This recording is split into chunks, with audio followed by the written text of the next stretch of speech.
The jungle west of Point Cruz was quiet in the way only a battlefield can be quiet, tense, watchful, and waiting. In the early weeks of 1943, American soldiers fighting on Guadalcanal had already endured months of brutal combat. The air was thick with humidity, the ground was tangled with roots and broken palms, and every patch of shadow felt like it might hide death. By January, the front lines had shifted again, but something new had begun haunting the men of the 132nd Infantry Regiment. Snipers. They were patient, invisible, and terrifyingly effective. Over the course of 72 hours, 14 American soldiers were killed by hidden rifle fire near the groves west of Point Cruz.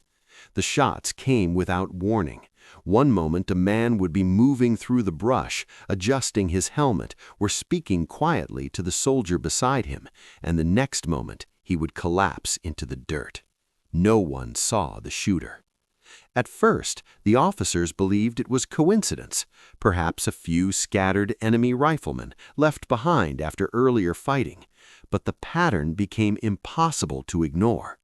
The shots were deliberate, precise, and always perfectly timed.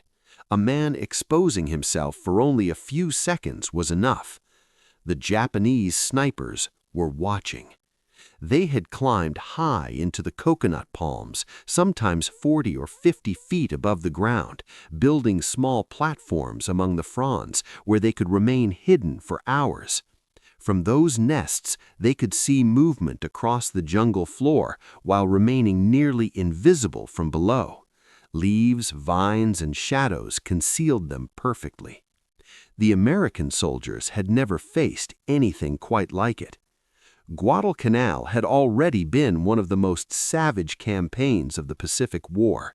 Since the landings months earlier, men had fought through rainstorms, mud, malaria, and relentless enemy attacks. But sniper warfare introduced a new kind of fear. It turned every quiet moment into a potential ambush. A soldier could not see the enemy, he could not shoot back, and worst of all, he could not predict when the next shot would come. The psychological effect spread quickly through the unit. Patrols began moving slower, men avoided open ground, conversations became whispers. Even routine tasks, carrying ammunition, delivering messages, checking positions, suddenly felt dangerous. Every rustle of leaves above their heads made soldiers glance upward. But the jungle canopy was thick, and the sunlight fractured through layers of branches and palms. Spotting a man hidden in that maze was nearly impossible. The snipers understood this perfectly. They fired rarely, sometimes only once or twice a day. They were disciplined, waiting patiently for the right moment. A helmet lifted above a trench, a soldier standing to stretch his back, a radio operator adjusting an antenna. Then, the shot. The bullet would crack through the trees, and by the time anyone reacted, the sniper had already disappeared back into silence. The men of the 132nd Infantry were becoming increasingly frustrated. Patrols searched the trees, machine guns sprayed bursts into suspected positions, mortars blasted the tops of coconut palms. Still, the killings continued. In 72 hours, 14 Americans were dead. To the soldiers on the ground, it felt like the jungle itself was hunting them. Among the officers watching this situation unfold was a quiet, observant platoon leader named John George. Unlike many of the men around him, George had spent much of his life hunting in the mountains of the United States. Long before the war, he had learned patience, marksmanship, and how to notice the small movements that reveal a hidden animal. Those skills had followed him to Guadalcanal. While others stared nervously into the thick undergrowth, George found himself studying the trees instead. The sniper fire did not seem random to him. The angles were too consistent. The precision suggested elevation. Someone was shooting from above. George began quietly watching the coconut groves surrounding the American lines. The palms rose tall and straight, their crowns spreading into wide clusters of leaves that rustled constantly in the ocean breeze. From the ground, they looked almost identical to one another. Dozens of trunks, dozens of shadows, dozens of places a man could hide. But a hunter knows something most soldiers do not. Nothing in nature stays perfectly still for long. A bird shifts its weight, a leaf falls, a branch bends under unexpected pressure. Even a patient man hiding among the branches eventually makes a mistake. George suspected the snipers were up there somewhere, waiting with the same patience he once used while hunting deer. But finding them would require more than luck. It would require precision. And precision, George believed, was exactly what the battlefield was missing. At that time, the standard rifle carried by American infantry was the semi-automatic M1 Garand. It was powerful, reliable, and capable of firing 8 rounds rapidly. An excellent weapon for most combat situations, but it was not designed for careful, deliberate, long-range shooting. George carried something different. Back in the United States, long before he boarded a transport ship to the Pacific, he had purchased a rifle with his own money. It was a civilian hunting weapon, a Winchester Model 70 bolt-action rifle equipped with a Lyman Alaskan telescopic sight. To many officers in his battalion, the rifle looked out of place on a battlefield. Some called it a sporting gun, others joked that it was a mail-order toy. But George knew exactly what it could do. In the hands of a skilled marksman, the rifle was capable of remarkable accuracy, far more precise than the standard infantry weapon. With the telescopic sight, he could study distant movement in a way most soldiers could not. And somewhere in the tall coconut trees west of Point Cruz, an enemy sniper was watching the American lines. The question was simple: who would see the other first? By the morning of January 22, 1943, the tension inside the American positions had reached a breaking point. Soldiers moved cautiously between foxholes. No one wanted to become the 15th casualty. The jungle remained quiet, but John George had already begun preparing for something very different. He was not waiting for the snipers to fire again. He was going to hunt them. Most of the officers in the battalion believed the problem at Point Cruz was simple. The Japanese had hidden riflemen somewhere in the trees, and eventually artillery, mortars, or patrols would flush them out. It was a matter of patience and firepower. That was the standard answer in modern warfare. If the enemy was hiding, you overwhelmed him with more weapons. But John George wasn't convinced. From what he had observed, the snipers were not operating randomly. Their shots were too deliberate, their patience too disciplined.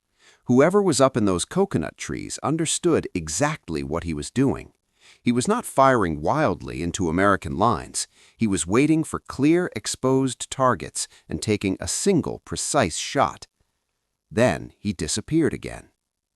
That kind of shooting required confidence in one thing above all else: accuracy. And accuracy was exactly what George believed most of the soldiers around him were lacking. At the time, the standard weapon issued to American infantrymen was the M1 Garand, a powerful semi-automatic rifle that had quickly earned a reputation as one of the best combat rifles in the world. It could fire 8 rounds as quickly as a soldier could pull the trigger, giving American troops a major advantage in fast, chaotic firefights. But sniper warfare in a jungle was not a chaotic firefight. It was a duel, and duels were won by the man who could place a single bullet exactly where it needed to go. George understood something many officers overlooked. Rapid fire did not matter if you could not see your target clearly. Spraying bullets into trees might feel satisfying, but it rarely hit a hidden marksman who knew how to remain concealed. Precision mattered more than speed. That was why George had brought a rifle that looked very different from the weapons carried by the rest of the battalion. Long before arriving in the Pacific, while still serving in the National Guard back in the United States, he had spent 2 years saving part of his pay to buy a rifle he trusted. It was not a military weapon. It had not been issued by the Army. He had ordered it himself. The rifle was a Winchester Model 70 bolt-action hunting rifle, a weapon normally carried by hunters pursuing deer or elk in the mountains of North America. On top of it, he had mounted a Lyman Alaskan telescopic sight, a rugged scope designed to help shooters see distant targets with remarkable clarity. To George, it was the perfect rifle for careful, deliberate shooting. To many of the officers around him, it looked completely out of place on a battlefield. Some of them laughed the first time they saw it. In their eyes, it was a sporting rifle, something meant for hunting trips, not for modern war against a professional army. Compared to the standard M1 Garand, it seemed slower, older, even primitive. A bolt-action rifle required the shooter to manually cycle the bolt after every shot. That meant a lower rate of fire and fewer rounds downrange.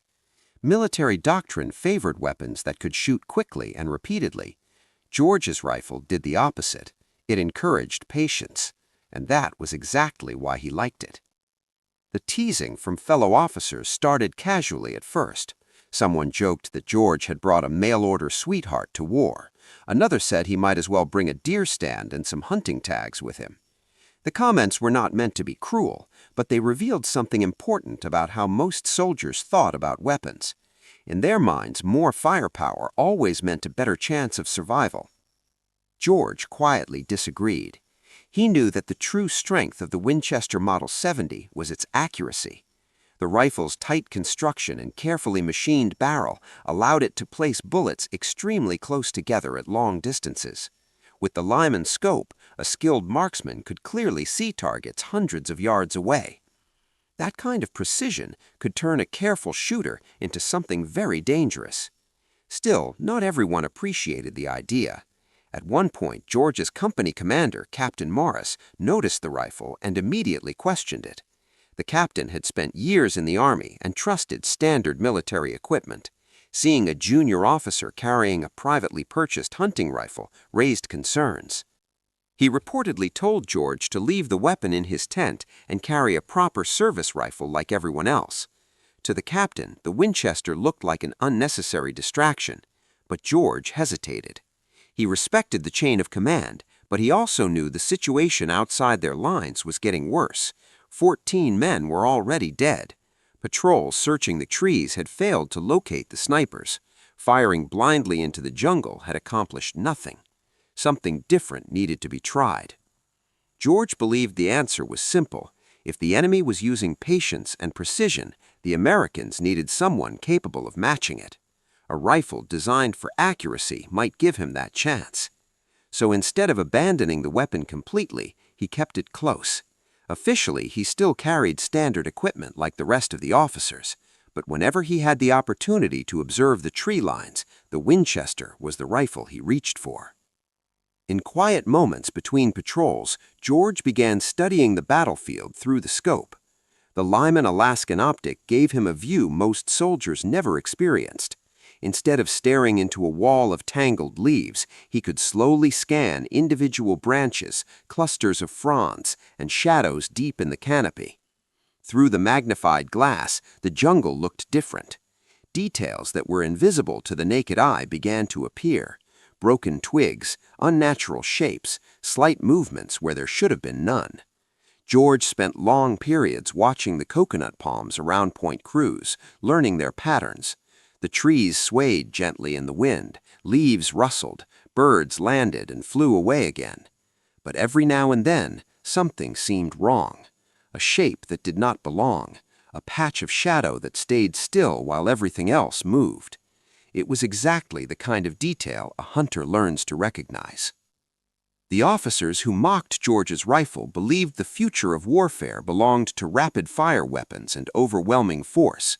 In many battles, they were absolutely right, but sniper duels followed a different set of rules.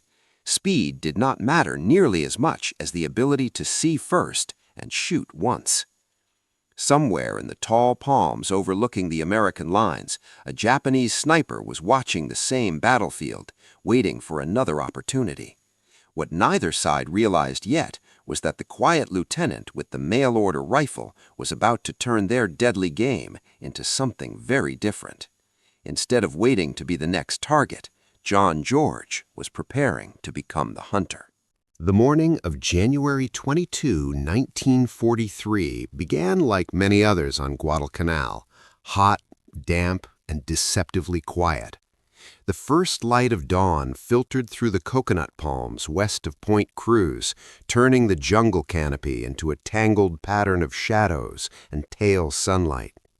To an outsider, the battlefield might have seemed calm, but the man of the 132nd Infantry Regiment knew better. Somewhere above them, hidden among the trees, a sniper was waiting. For 3 days, the shooting had continued. 14 American soldiers had already been killed, each one taken by a single, carefully placed bullet. The pattern had created a heavy tension inside the American lines. Every movement now carried risk. A soldier stepping out of cover for only a few seconds could become the next casualty.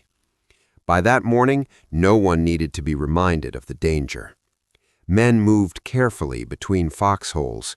Conversations were short and quiet.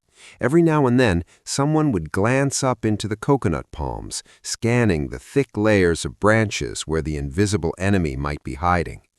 But the trees revealed nothing. High above the jungle floor, the leaves shifted gently in the ocean breeze. Sunlight flashed across the green fronds, creating a constant dance of light and shadow. From below, the canopy looked almost impossible to search. There were too many places where a man could conceal himself. Yet John George believed the sniper was there. He had spent the previous day studying the trees through the scope of his Winchester rifle, slowly learning the patterns of the grove. It was the same method he had used years earlier while hunting. Before a hunter ever pulls the trigger, he first learns the rhythm of the environment, how branches move in the wind, how birds react to disturbance, how natural shapes appear against the background of leaves. Once you understand what normal looks like, anything unusual becomes easier to notice. George crouched in partial cover near the edge of the American position, the long barrel of his rifle resting across a steady support. Through the Lyman Alaskan scope, the jungle canopy appeared much closer than it did to the men around him. Instead of a wall of green leaves, he could see individual details: clusters of coconuts, broken branches, the thin lines of vines hanging from the trunks, birds hopping from one frond to another. For several minutes, he saw nothing unusual. The grove swayed slowly in the wind. The light shifted. Somewhere in the distance, a machine gun rattled briefly as another unit tested suspected sniper positions. George ignored the noise. His attention remained fixed on the trees. A hunter's patience is measured in stillness. You do not rush the moment, you wait for it. And then he noticed something. High in one of the palms, nearly 40 feet above the ground, a small patch of darkness remained perfectly still while the surrounding leaves moved in the breeze. At first glance, it looked nothing more than a shadow between the branches, but shadows move when leaves shift. This one did not. George adjusted the focus on his scope, bringing the distant shape into sharper detail. Slowly, the outline began to resolve into something unnatural, a narrow line, a darker shape beside it. Then he saw it clearly, the barrel of a rifle. The sniper had constructed a small platform among the palm fronds, carefully weaving branches and leaves around his position to break up the outline of his body. From the ground, it would have been almost impossible to detect, but the scope revealed just enough. George watched for another moment to confirm what he was seeing. The sniper remained perfectly still, confident that his camouflage was working. From his elevated nest, he had a clear view of the American positions below. He was waiting for someone to expose himself. What the sniper did not realize was that someone was already watching him. George adjusted the grip on the Winchester Model 70. Unlike the semi-automatic rifles carried by most soldiers nearby, his bolt-action weapon encouraged careful preparation. Every shot mattered. There would be no rapid follow-up, no spraying bullets into the trees. Just one opportunity. The distance was roughly 300 yards, well within the rifle's effective range. Through the scope, the narrow opening between the palm leaves framed the sniper's position. But the shot was not simple. The sniper's body was mostly hidden behind the trunk and branches. Only a small portion of his head and shoulders appeared between the leaves. Wind shifted the fronds slightly, occasionally blocking the line of sight. George waited. Seconds passed. Then the leaves moved just enough to reveal the opening again. George slowed his breathing the way hunters learn to do before a shot. Inhale, exhale, let the rifle settle naturally against the shoulder. Through the scope, the crosshairs rested steadily on the small patch of visible movement. Everything around him seemed to fade away, the jungle sounds, the distant voices, even the oppressive heat. In that moment, there was only the target. When the rifle fired, the sound cracked sharply through the grove. The recoil pushed lightly against George's shoulder as the bullet traveled upward through the leaves. For a fraction of a second, nothing happened. The palm branches continued to sway in the wind. Then something shifted. The concealed shape in the tree suddenly collapsed. A body tumbled from the hidden platform, falling through the fronds before striking the ground below. The Japanese sniper had never fired another shot. Nearby soldiers stared in surprise as the body hit the jungle floor. For days they had desperately searched for the hidden marksman without success. Now, suddenly, he had been found and eliminated with a single round. Some of the men looked up into the trees, trying to understand what had just happened. John George quietly worked the bolt of his rifle, chambering another round. But he wasn't celebrating, because if one sniper had been hiding there, others were almost certainly watching the same battlefield, and now they knew someone was hunting them. The fall of the first sniper changed the mood in the American lines almost immediately. For 3 days, the men of the 132nd Infantry had felt hunted, as if the jungle itself had turned against them. The enemy had been invisible, untouchable, always striking first and then disappearing back into the trees. Now, suddenly, the illusion of invisibility was broken. Soldiers gathered around the fallen body beneath the coconut palm, staring up into the branches where the sniper had hidden his platform. From the ground, it had been almost impossible to see. Palm leaves had been woven together to form a crude nest just large enough for a man to lie in wait with a rifle. It was clever camouflage, but it had not been perfect. Word spread quickly through the unit that one of their officers had spotted the sniper through a scope and killed him with a single shot.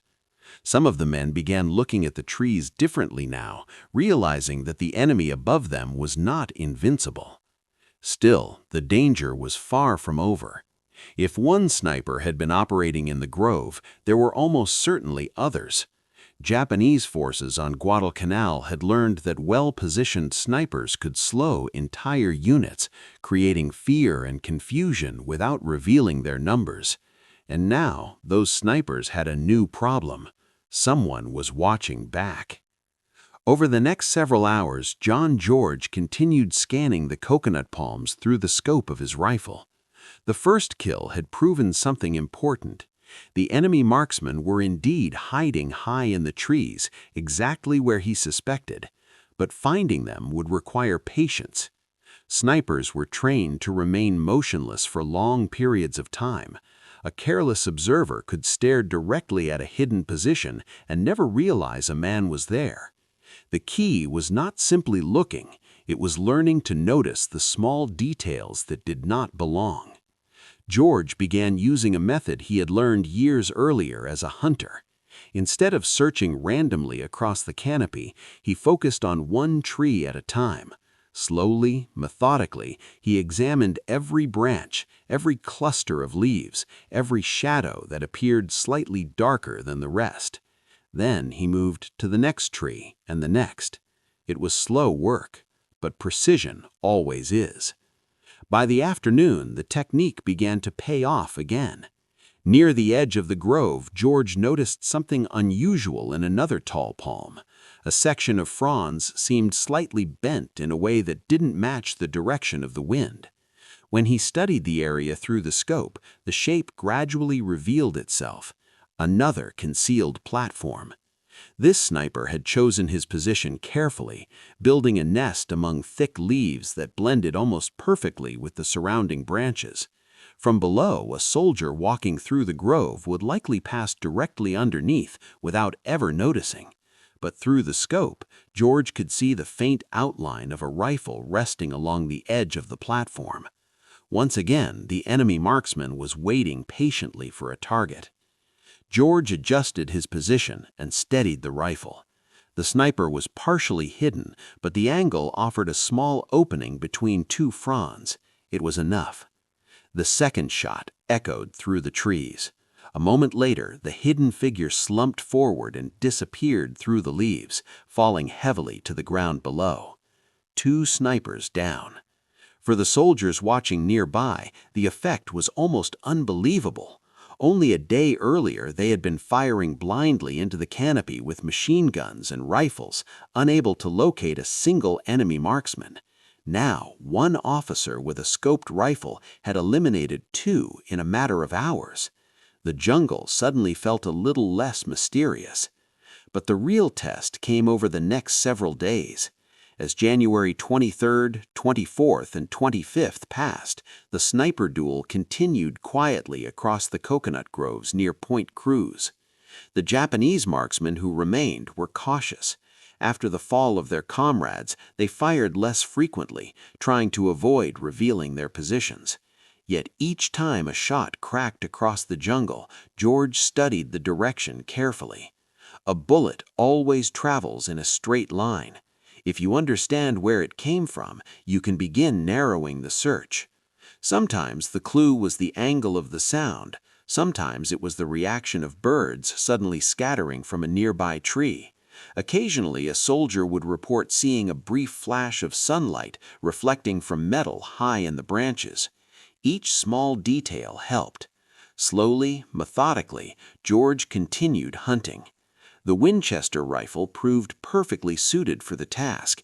Its bolt-action design allowed precise, controlled shots, and the Lyman scope revealed distant shapes that other soldiers simply could not see. Over the course of 4 days, he located and eliminated sniper after sniper hiding among the palms. Some were discovered by movement, a shifting branch, a silhouette briefly outlined against the sky. Others revealed themselves after firing at American troops, allowing George to trace the direction of the shot back into the canopy. Each engagement followed the same quiet pattern. Observe, confirm, wait for the opening, then fire a single round. By the end of the 4th day, 11 Japanese snipers had been killed in the groves around Point Cruz. The change in the battlefield was immediate. The steady threat that had haunted the American lines began to disappear. Patrols moved with greater confidence. Soldiers no longer hesitated every time they crossed open ground beneath the coconut trees. For the first time in days, the jungle above them seemed empty. But perhaps the most important change was not tactical, it was psychological. The men of the 132nd Infantry had learned something valuable. The enemy's most feared weapon was not unstoppable. With patience, observation, and precision, even the most carefully hidden sniper could be found. And the officer who had proved it was still carrying the same rifle many once laughed at. The so-called mail-order hunting rifle, and just won one of the strangest and most deadly duels of the Guadalcanal campaign. When the shooting finally stopped in the coconut groves west of Point Cruz, The battlefield felt strangely different. For nearly a week, the men of the 132nd Infantry Regiment had lived under the constant threat of unseen rifle fire. Every movement had felt dangerous. Every rustle in the trees had made soldiers glance upward with suspicion. But now the jungle was quiet again. The hidden platforms in the coconut palms had been discovered one by one. Some were crude arrangements of branches tied together, barely large enough for a single man to lie on his stomach with a rifle. Others were more carefully built, woven with leaves and vines to blend perfectly with the canopy. They had been excellent sniper positions. From those elevated nests, Japanese marksmen could observe American movement across the jungle floor while remaining almost impossible to detect from below.